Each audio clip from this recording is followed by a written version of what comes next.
Let's start, though, with the issue of this midterm report. This is done at Crossroads. Republican, obviously, supporting super PAC.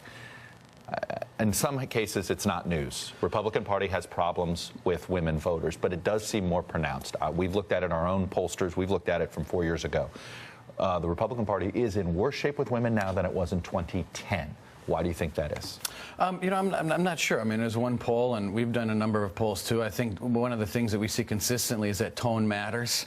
But I think the point of that poll wasn't reported, obviously, by Politico. And the point of the poll actually is that if you looked at it, women were rejecting the Democratic Party by 40%. They were rejecting the Republican Party by 50%. I don't think either party can do a victory lap here. But what the point of the poll was, I believe, was that to the members of the House and the Senate, is that if you present your plans and you present the solutions to problems that relate to the economy, which is the #1 issue, and you push back on what the Democrats are selling out there in the field, you can actually win women over. I mean, that was the entire point of the poll. You know, it's interesting. And we're going to have a good year. In spite of all this chatter, we're going to have a great year. It's interesting, though, when you talk about that, because I've heard the same argument about Hispanic voters.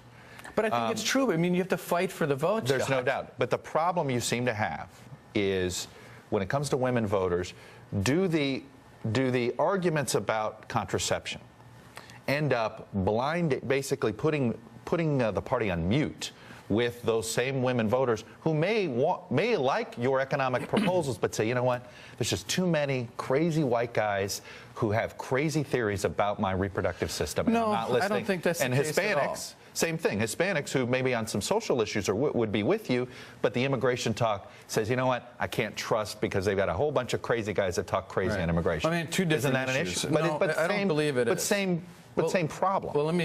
Well, I think it's a different kind of problem, but let me just explain.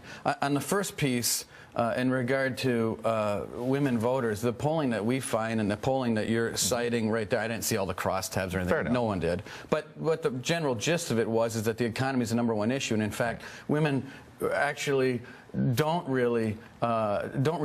really moved on these issues as much as I think the pundits and everyone believes that they are moved, and that in fact if Republicans talk about things like the economy, the debt, and make the case for jobs and schools and education and push back, I think Democrats Republicans are winning by some 30 and 40 points on economic issues.